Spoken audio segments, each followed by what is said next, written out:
Hello दोस्तों, veterans नमस्कार। मैं दीवान सिंह। मैं बताना चाहूँगा कि मैंने कहा था कि आर के भटिया साहब ने जो CLC को, चीफ लेबर कमिश्नर को जो पत्र लिखा है, UFU की नो एसोसिएशन को डी रजिस्टर करने के लिए, और उसके साथ उन्होंने जो पॉइंट दिए, मैंने कहा था एक एक चीज़ को मैं अपने YouTube पर डालूंगा, जिससे IBA को, UFBU को, बैंकों को, DFS को, फाइनेंस मिनिस्ट्री, सबको पता चले कि बैंकों के रिटायरीज और पेंशनर के साथ में क्या भेदभाव और धोखा हो रहा है। अब उनके जो कुछ उन्होंने लिखा है बहुत ही तर्कसंगत और बहुत ही सही तरीके से लिखा है। मैं उसमें कोई फेरबदल नहीं करना चाहता। अब मैं जैसा उन्होंने लिखा है वैसा ही यहाँ पढ़ करके बताऊंगा।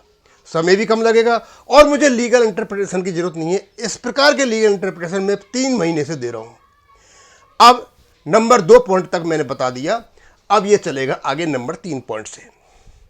वही आर के भटेजा जी क्या कहते हैं CLC के लिखे हुए पत्र में। पहला, as soon as the subordinate act of bank employees pension regulation 95 came into existence, it became a legal document in the sole property of pensioner. बोल रहे जब 1995 का रेगुलेशन जब पास हो गया, गवर्नमेंट ने दस्तखत कर दिए, सब तरह से हो गया, तो ये पेंशनर की सोल प्रॉपर्टी है। इसमें एक पैसे का भी हेर फेर या हेर बदल कुछ भी नहीं हो सकता, जो कि इन्होंने 2015 में नो कॉन्ट्रैक्चुअल लायबिलिटी और पता नहीं क्या क्या काम किए उसको, तो मतलब रेगुलेशन को तोड़ने के लिए। Hereafter none of the employees unions have any right mandates for pensioners to negotiate to amend or alter any clause of these pension regulations, especially which cause financial loss to pensioners। और इनकी दखलंदाजी ने pensioners को financial loss दिया है। कितनी बड़ी बात कह दी इन्होंने। इनका अधिकार नहीं है जब रेगुलेशन बन गया, ना IBA का है, ना UFBU का है, इवन नहीं DFS का भी नहीं है, फाइनेंस मिनिस्ट्री का भी नहीं है, बैंकों का भी नहीं है। रेगुलेशन बन चुका है। आगे, I or any bank pensioner is not a member of any of the above 9 working employees unions, nor have given any mandate to them to negotiate our issue with IBA। बहुत बड़ी बात है कह दी इन्होंने। हम नहीं है उनके पार्ट, उनको मैंडेट किसने दिया हमारा? Banks only. चौथे 5, only the banks board of directors have the right to propose any amendment for betterment of pensioners cause to the government under section 19 of the Banking Companies Acquisition and Transfer of Undertaking 1970 after consultation with the Reserve Bank of India and with the previous sanction। इससे बढ़िया स्पष्टीकरण कोई नहीं कर सकता। भटेजा जी कहते हैं जब रेगुलेशन बन गया और बनने के बाद केवल और केवल स्टेटरी बॉडी, IBA तो नॉन स्टेटरी बॉडी है, UFB कोई मायने नहीं रखता, केवल और केवल बैंक के चेयरमैन ही इसमें अमेंडमेंट कर सकते हैं, वो भी गवर्नमेंट की परमिशन से, उनको भी परमिशन नहीं है। बहुत बड़ी बात कह दी उन्होंने। Next, I submit here under that some unlawful adoptions have taken place by the negotiating committee during the last 30 years which are listed here for your kind। बोला 30 साल से IBA और UFB की जो निगोशिएटिंग कमेटी है unlawful provisions बना रही है, अनलॉफुल अडॉप्शंस कर रही है। अब वो एक एक करके रखते हैं, और ये किसको लिखा है? चीफ लेबर कमिश्नर को।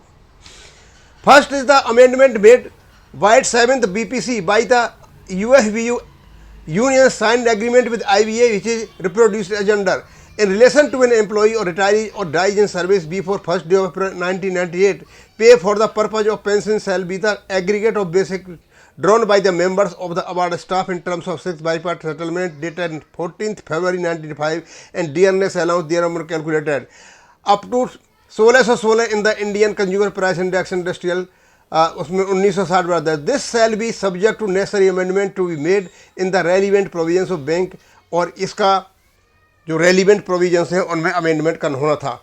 This was perhaps the first amendment to cause financial loss to pensioners because at the time the DA was 1684 point of CPI। This loss of 68 points had to be suffered up to 8 settlement sign on 20।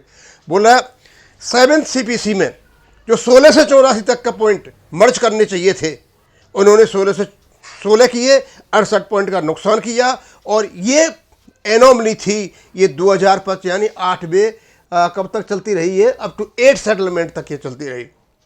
अब क्योंकि उनका ही जो लिखा है वो भी पढ़ूंगा, वही डालूंगा। लेकिन इन्होंने बहुत बहुत बड़ी बातें की हैं और चीफ लेबर कमिश्नर के सामने रख दी हैं कि छोटा छोटा बनाऊंगा कि उन्हीं का है सारा, मुझे उन्हीं की चीज़ें डाल ली हैं आर.के. भटेजा की, और लोगों के संपर्क में आएगा। देखेंगे, ये है आपका पार्ट 2।